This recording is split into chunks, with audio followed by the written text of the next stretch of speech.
Salut mes amis, alors j'espère que vous portez bien. Je vous ai promis un compte rendu, nous voilà. Alors la réunion s'est faite avec deux ministères, l'écologie et le transport. Alors l'écologie, parce que c'est l'écologie qui finance les véhicules PMR.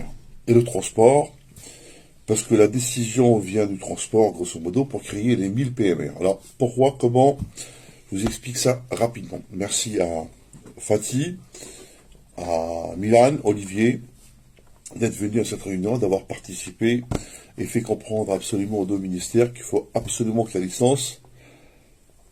licences PMR, si créées, partent aux chauffeurs sur la liste d'attente. Alors tout d'abord, le projet de M. Castex, Premier ministre anciennement, était de financer 1000 véhicules PMR, non pas 1000 nouvelles licences, mais financer déjà des collègues sur le terrain, des gens qui ont des ADS, morales ou physiques, pour transformer leur véhicule en PMR.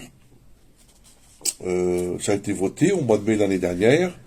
Les subventions existent et sont destinées à toute personne possédant, morale ou physique, une ADS.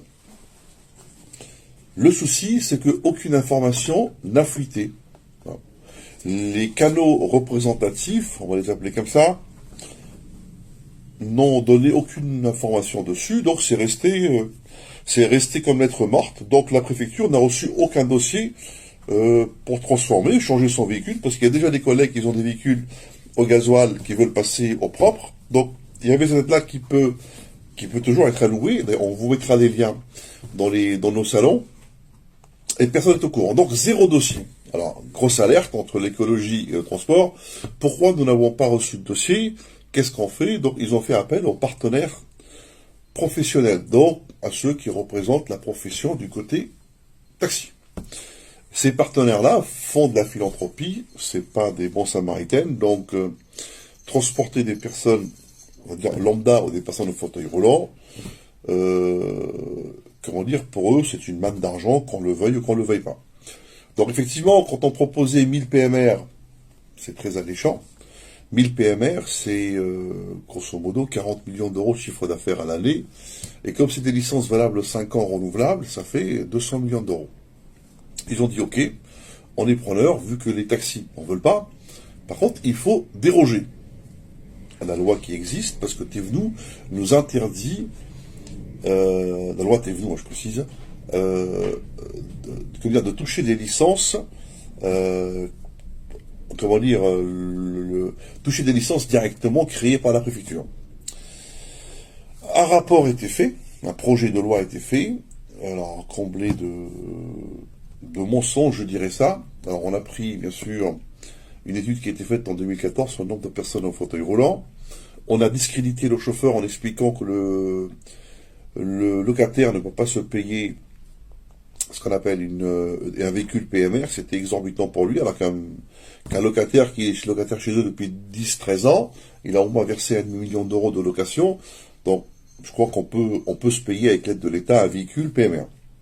Et puis, ils ont rajouté ça à un plus gros mensonge, c'est extraordinaire, comme quoi la préfecture a contacté les chauffeurs, et ils ont refusé. Alors nous, on a contacté la préfecture, qui nous a confirmé à l'époque, au mois de janvier.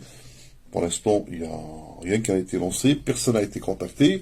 Donc nous avons la confirmation maintenant que ce dossier-là de projet de loi qui est passé au Sénat était à monter à charge contre le locataire lambda pour la philanthropie. Voilà. Donc ça, on l'a dénoncé, on l'a expliqué, on a montré les documents, les échanges avec les préfectures, et on a montré qu'on est capable de trouver des véhicules, que les délais étaient les mêmes pour nous et pour les philanthropes, donc il n'y avait aucune raison de les transférer aux sociétés. Donc rapport, on a expliqué que les chauffeurs sortiront manifester si ces licences partent aux sociétés. Maintenant, et pendant les JO et pendant les Paralympiques, il n'y a aucune raison qu'on reste esclave, ou qu'on reste soumis à ceux qui décident de créer, de ne pas créer des licences, et en plus, je dirais qu'ils servent dans la caisse directement sous le nez des chauffeurs. Alors, hormis les contestations, nous avons aussi apporté des solutions. Alors, Premièrement, respecter la loi, ça c'est la première des solutions, donc les licences doivent partir au chauffeur. Le préfet a tout pouvoir, vraiment a tout pouvoir, pour donner des licences PMR, des licences traditionnelles, de choisir même le type de véhicule. Donc, je ne vois pas pourquoi on est obligé de passer par des philanthropes pour transporter des concitoyens qui sont en fauteuil roulant, ou les touristes, ou ainsi de suite. Vu qu'il y a l'aide, et vu que le ministre de Santé, c'est ce qu'on a suggéré, précise qu'il manque des taxis à la sortie des hôpitaux. Donc la solution, elle est là. La solution est très simple. Vous donnez un véhicule, enfin une licence PMR, avec des subventions, demandez au ministère de la Santé de les conventionner directement. Ça permettra d'aller beaucoup plus vite, déjà pour les personnes qui ont besoin d'un PMR médical, et les personnes qui ont besoin d'un PMR pour aller au restaurant, au cinéma, voir les amis, aller au travail.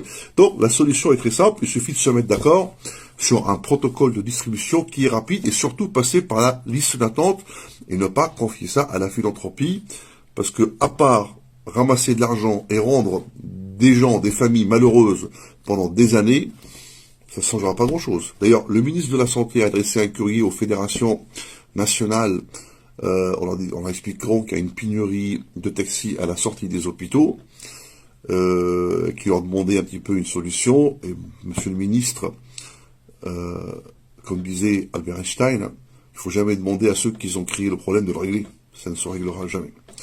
Voilà mes amis, alors bien sûr, on a partagé l'activité de la Team Taxi, qui a déjà une liste de 400 personnes, plus de 400 personnes inscrites pour la PMR, donc comme quoi, si le boulot est fait correctement, si l'ordre est donné pour que le boulot soit fait correctement, parce qu'au Morillon, ils font le boulot correctement, et ben on peut rapidement trouver 1000 chauffeurs sur tous ceux qui sont inscrits sur la liste d'attente. Je rappelle aujourd'hui, le dernier appelé 54 843.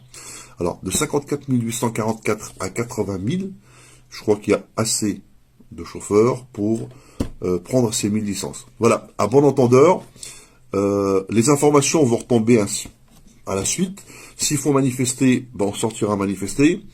Je précise que M. Gara nous a accompagnés, et M. Gara, sa condition d'accompagner, c'était de parler de la représentativité.